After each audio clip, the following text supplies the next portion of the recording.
And welcome back to the Crochet Crowd. So my friends at Yarnspirations.com. We're going to start the assembly process of our octopus, where we're going to put the bottom half and the top half together. I'm recommending to you that when we do this, that we don't actually stuff this head until we get pretty much almost 6 of the legs done first, because the stuffing is going to follow anyway and it's going to be a hindrance. And then after you get 6 done, you're going to stuff and then finish the other 2. So what we need to do to begin the process is that we need to understand that one side of the tentacle is different than the other side. So one side has the single crochet going on and the other side is sewn together like that. So you'll notice that they all have a curve like that. You will notice that on yours. So let's take a look at the samples and see what we have ourselves going into next. So what we have to do is we have to orientate this bottom half to match the top half. Now it does actually matter, because this is my second take, and what I realized is that the tentacles actually turn in a way that has the spiral going on. So in this particular example is that this is considered the long side of the outside of the spiral. This is the short side. On the long side, we're going to do the single crochet join, and on the shorter side, we're going to do the sewing. So once you have the bottom then established like this, you're going to lay down the top. I recommend that we do not stuff this now until there's at least 6 of the tentacles fastened together, because the stuffing is going to follow anyway. So what you're going to do is you're going to lay down this and match the tentacle with itself. So it is the same information. And so you're going to be able to orientate this in a way that it matches all the way down. Okay, and from what I can tell in the photograph, and you can disagree with me, I don't think that they have these stuffed. I only think it's stuffed closer to here and to the head of your octopus. So what we're going to do is I'll show you how to attach these with a single crochet together join on the one side, and then I'm going to do all of that that you'll see, and then I'll also have the sewing together as well. So let's attach the longer side, so it's the outside, with a single crochet together join. So you're going to start off right at the connection spot right here and go to the connection spot on the other side. Okay, and any loose ends, when you get to them, just tuck it inside the legs so you don't see it. So you're just going to attach like that. So there's 2 strands, and then pull through the 2. That's a standing single crochet, and just evenly space out your single crochet along the side edge. So my recommendation is that don't go in between stitches, go into some chain work on the outside of the piece like that. If you go into spaces, it will open up and it'll be very obvious. So just stay within always some stitch work and never to a space itself. And so you're going to do one tentacle at a time. So if, because you're going to want to stuff it. So if you decide to sew all of the, or sorry, single crochet these all together, all 8 of them, you're not going to be able to get the stuffing in there. So you're going to want to be very strategic on how you're doing that. So just evenly space out your single crochet all the way to the other side, and you'll be able to tell if it's too much or too little. And I will see you at the end of this tentacle in a moment.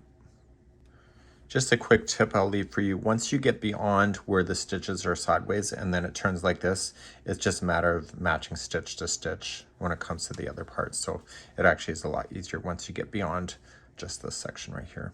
So I'm pretty happy with that, to be honest. I don't have to think, I just got to slam it in some stitches. So I'm just finishing up one of the tentacles on the one side here, just matching stitch to stitch right to the very end.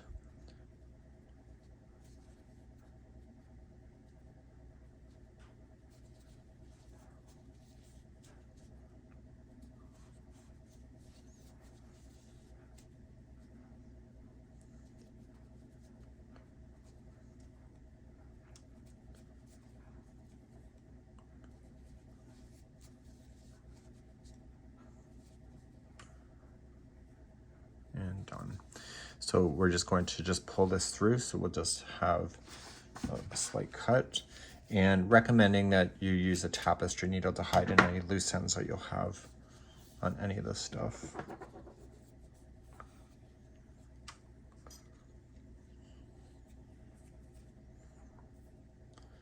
So even though one side of the tentacle is still open, you can probably just slide the straggler through there anyway, but I would just probably just lock it into position anyway. So just come on in, and you might want to just open this up and just go on the inside.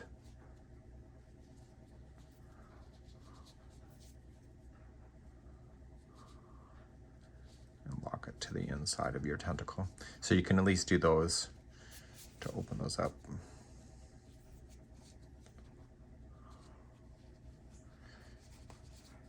And you can probably also tie it into a little knot too to make sure it doesn't fall out as well. Okay, and so then you'll close out the other side of the tentacle with a whip stitch, which I'll demonstrate in a moment. So let me get that ready for you and I'll be right back. To sew the other side, just create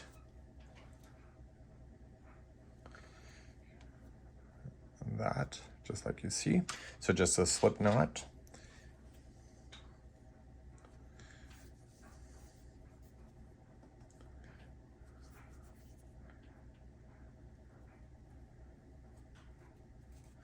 Okay, so the slip knot helps it not to fall out. So what you want to do is match the same tentacle that you have. Any loose ends, just kind of tuck it on the interior of that so it's out of your face, and just attach right to the join area and to the join here. And when you pull through that slip knot, and that will lock that.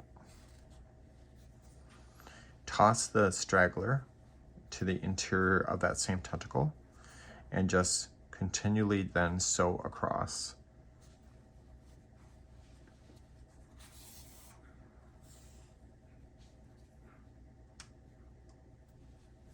So just make it look nice.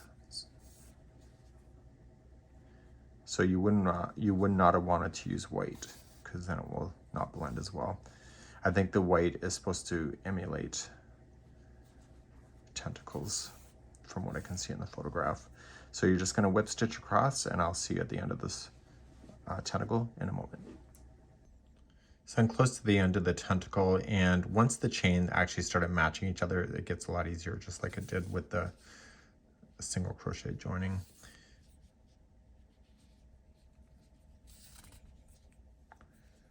Okay, nice and simple, easy peasy lemon squeezy. And go right to the end. So what I'm going to do right at the end is just tie a knot so it gets stuck. And then I'm just going to move this to the interior of the tentacle. And because it's blue, I'm going to stay within the blue side. And then just weave it back and forth on the blue. So I'm going to do all 6 the same way, and then what I'm going to do is I'll come back at that time and I will show you that I'm going to stuff it and then get that all prepared, because I just don't see doing it now because it's just going to be in my way. So that's it for now, and I will see you back here in a few seconds, but let me do some work ahead of time and put on some music and enjoy my crochet. So 6 of my legs have been prepared and completely done. And so I have the opening left. So I left enough so I can actually slip my hand in here.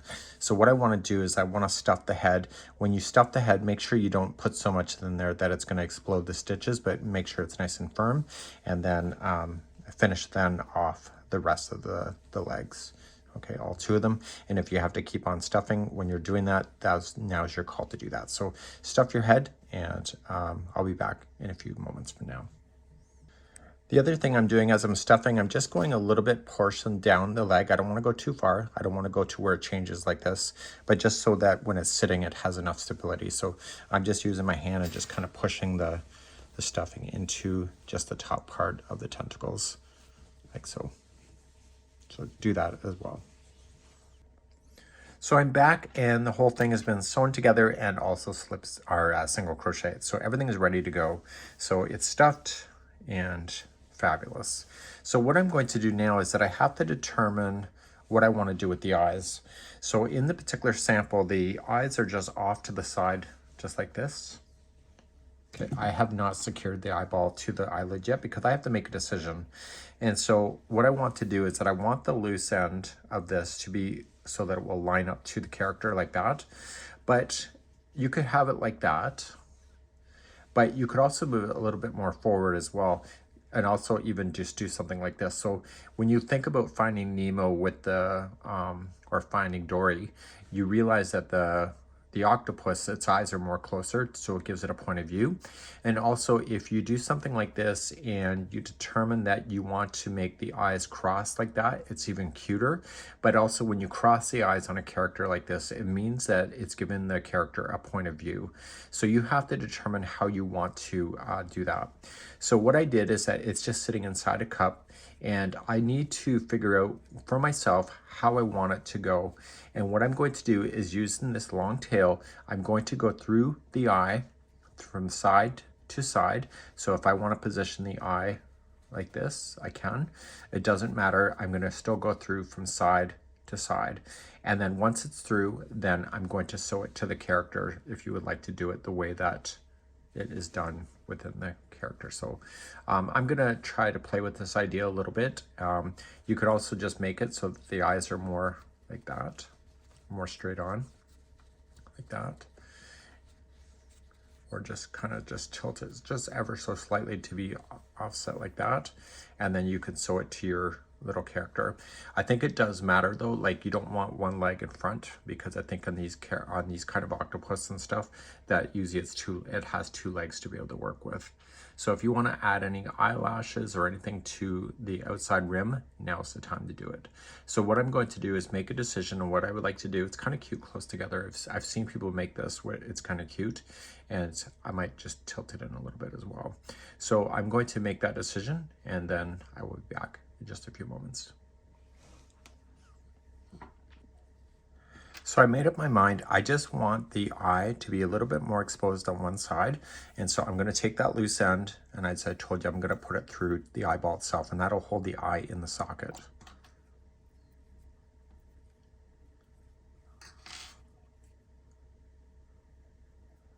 I can always change my mind if I don't like it.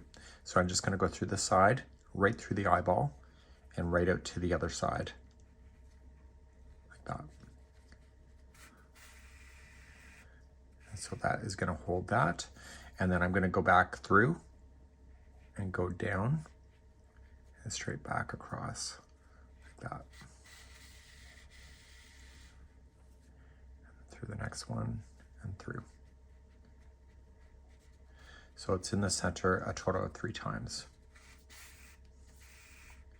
So if I'm ready to put it in, I could do it like that. If I want to change the way that the eyelid is looking, no, I like it like that. And then I'm going to do the other eye before I sew it on. I'll do it in the same manner, but I want to do opposite. So the way that it's turning there, I'm going to want to do the other eye so it looks similar.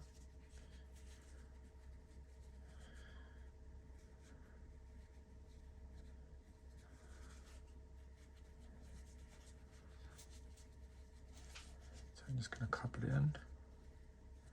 And by just rotating it up like this, it gives it a focal point as well. So it's pretty close. I'm looking at the distance between the safety eye.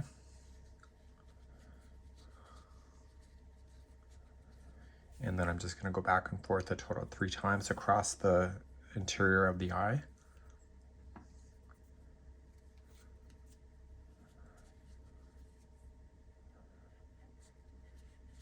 Just stay within the blue so it's holding it.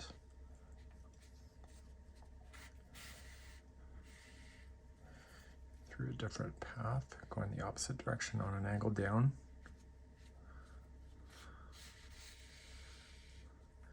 A different path going up.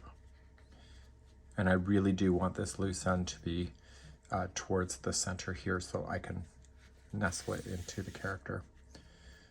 Okay, so that's going to be in permanently. And I got to determine if that's going to be good enough. And then what I'm going to do is that once I'm happy with it, I'm going to take this and go through the body of the octopus several times in order to make that happen. So I'm looking to where this is lined up. And just going to attach to the back and come back through the eyelid itself. You can go a little bit deeper if you want to as well. And that's going to hold it back. And before you go too far, grab the other one and position that eye in as well and determine if you would like to do it the same way. So now I'm just going to sew the back of the eyelid to the character itself. So what I normally do with these kind of things, if the eyes are kind of looking all screwy, I like to put and attach with a strand and attach right in the center to hold the eyes in a position that makes sense.